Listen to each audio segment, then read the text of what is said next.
সুপ্রিয় দর্শক, বিশ্ব সংযোগে আপনাদের স্বাগতম। কেমন আছেন আপনারা? নিশ্চয়ই ভালো। শুভ নববর্ষ, ইংরেজি নববর্ষ 2026-এ আপনাদেরকে স্বাগত জানাচ্ছি আমাদের দুজনের তরফ থেকে। আপনাদের সঙ্গে রয়েছে আমি আজকে কাজল হায়দার, আর আমার সঙ্গে রয়েছেন সিনিয়র সাংবাদিক রবিবার চৌধুরী। সুপ্রিয় দর্শক, একটা আগে মেসেজ দিতে চাই, আমাদের এই ভিডিওগুলো আপনারা সম্পূর্ণ দেখবেন। সম্পূর্ণ দেখার পর তারপর লাইক, কমেন্ট ও শেয়ার করবেন। আর আপনারা পৃথিবীর কোন প্রান্ত থেকে দেখছেন এটা আমাদেরকে জানিয়ে দিন। ভাইয়া, যেটা বলছিলাম যে যুদ্ধটা প্রায় আছেন বছরের প্রথম দিন, আপনার 4 বছরের দিকে যাচ্ছে শেষ হয়ে। তারপর আমরা দেখলাম যে ডিসেম্বরের শেষ উইকে আপনার ট্রাম্পের বিলাসবহুল প্রাসাদে জেলেনস্কির সাথে একটা মিটিং, 2 ঘন্টা রুদ্ধদ্বার যাকে মিটিং বলছে, তার বাইরে এসে তারা তেমন কোনো কথা বলে নাই। কিন্তু ট্রাম্প অনেকভাবে এটা সাফল্য দাবি করছে। কিন্তু এর মাঝখানে যেটা হয়েছে, ঠিক মিটিং এর 2 দিন পরে আপনার পুতিনের বাসভবনে, পুতিনের তো আসলে একটা বাসভবন না, বেশ কয়েকটা বাসভবনের একটাতে আপনি সেটা বলেন কাজাকালেস, আর ইউএস যেটা বলছিলেন যে বাসভবনে 91টা ড্রোন হামলা হয়েছে। এটা নিয়ে ট্রাম্পকে সরাসরি ফোন করেছে পুতিন, এটা পুতিন বলেছে। কিন্তু সঙ্গে সঙ্গে জেলেনস্কি বলেছে এটার জন্য আমরা দায়ী না, এটা রাশিয়াই নাটক করেছে এটা। হ্যাঁ, কিন্তু এখন আমরা দেখলাম যে ইউই একটা মন্তব্য দিয়েছেন, এই মন্তব্য নিয়ে কিছু বলে না।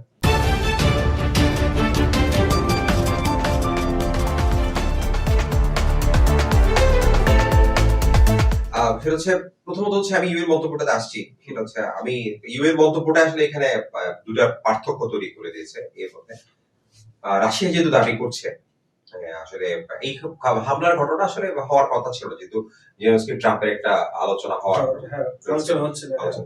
ধরলাম যে হামলাটা হলো, এইটা আসলে হামলাটা হলে লাভ কার এবং ক্ষতি কার। প্রথমত বিষয় হচ্ছে লাভটা অবশ্যই এখানে যুদ্ধ যেটা থামানোর জন্য, যুদ্ধ পরিধি যে থামানোর জন্য যে প্রক্রিয়া বা যেই চেষ্টা চলছে সেটার জন্য অবশ্যই একটা বড় ধাক্কা বা আঘাত আমি বলবো। হ্যাঁ, কিন্তু এই ক্ষেত্রে ইউক্রেন যদি ট্রাম্পের আলোচনার আপনার ওই জায়গাটাতে কোনো সাফল্যের যে সাফল্য দাবি করা হচ্ছে সেখানে থেকে থাকে, তাহলে কি আসলে ইউক্রেনে হামলা চালানোর কথা কি না, এটা একটা প্রশ্ন থেকে যায়। এখানেই আসলে যত প্রশ্ন তৈরি। যদি রাশিয়ার দাবিটা আমি ধরে নিই যে হামলা হয়েছে, তাহলে ইউক্রেনের এই হামলার প্রতিহত করে দিয়ে রাশিয়ার যেটা প্রমাণ করতে চাচ্ছে, যে আপনি যেটা বলছেন যে মানে তা 91টি ড্রোন সে উৎপাদিত করেছে, সেখানে এই তাহলে তার আকাশ প্রতিরক্ষা ব্যবস্থা, তার যে ডিফেন্স, সেই ডিফেন্স তার সক্ষমতা সে দেখালো। এটা হচ্ছে একটা পার্ট, রাশিয়ার নিজের সক্ষমতা দেখালো। এই বছরটা 2024টা তো আমাদেরকে যুদ্ধ থেকে মুক্ত হবো, যুদ্ধের বাইরে চলে আসবে।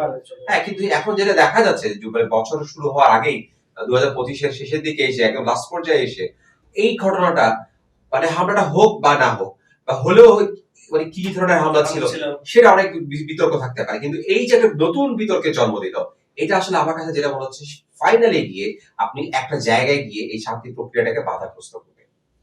সেটাই। আর ইউই তো সন্দেহ এটা দেখিয়ে দিয়েছে যে এই ধরনের আসলে হামলা করার মতো ক্ষমতা ইউক্রেনের নাই। আর যে হাই আপনার যেটা ইউক্রেন বারবার বলার চেষ্টা করছে, হাই সিকিউরিটি জায়গায় কিভাবে হামলা করতে পারে। এখানে আপনাকে আমি একটা কথা, একটু আগের কথাই রেফারেন্স বা এই কথা, সেটা হচ্ছে ইউই যে কথাটা আমরা বলছি, আসলে সমস্যা হয়ে গেছে। আমরা আসলে এই যুদ্ধটা 3 বছর পেরিয়ে 4 বছরে ঢুকছে, সেখানে কি আসলে ইউ এর একটা প্রচন্ড রকম ব্যর্থতা আমি দেখছি। এই কারণে ইউ এর মতো একটা প্রভাবশালী সংস্থা, ইউ এর মতো একটি সারা বিশ্বে প্রভাব আছে, অর্থনৈতিক তারা একজোট, তারা এখানে নিজেদের কার্যক্ষমতা আসলে সম্পূর্ণ রকমে হারিয়ে ফেলেছে। যেখানে ইউ এর হওয়ার কথা ছিল আসলে এই যুদ্ধের বন্ধের একটা মধ্যস্থতাকারী, যুদ্ধ বন্ধের একটা পদক্ষেপ, যেখানে আজকে ইউএসএ হয়তো একটা ভূমিকা রাখছে, সেই জায়গায় ইউএ কিন্তু ইউরোপিয়ান ইউনিয়ন কিন্তু সম্পূর্ণরূপে ব্যর্থ।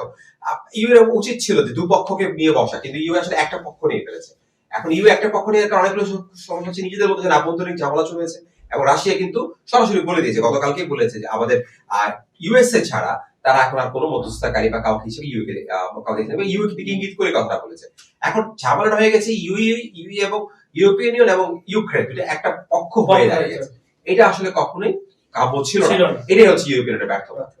আচ্ছা, আমরা একটু ইউরোপ থেকে চলে যাই মার্কিন যুক্তরাষ্ট্রের দিকে। আপনি জানেন যে আজকে শপথ গ্রহণ করবেন নিউ ইয়র্কের প্রথম মুসলিম মেয়র মামদানি। আমরা জানি যে নিউ ইয়র্কে 80 লাখ মানুষের বসবাস। উনি আপনার মধ্যবিত্ত, নিম্নবিত্ত যাদেরই বলেন মার্কিন যুক্তরাষ্ট্রে, তাদের পালস বুঝে গিয়েছিল। পালস বুঝে তার বিপক্ষে ধনকুবেররা লেগে গিয়েছিল এবং ট্রাম্প তার বিপক্ষে ছিল, তারপরেও সে প্রচুর ব্যবধানে জিতে মেয়র নির্বাচিত হয়েছেন। আজকে তার দায়িত্ব নেবেন।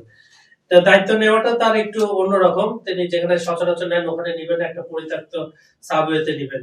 এই পুরো বিষয়টি তার সামনে যে যে চ্যালেঞ্জ, এগুলো একটু সংক্ষেপে আমাদের একটু যদি বলতেন। বিষয়টা হচ্ছে উনি বলতে একটা বিষয় হচ্ছে প্রথম মুসলিম মেয়র হতে মানে হয়েছে already।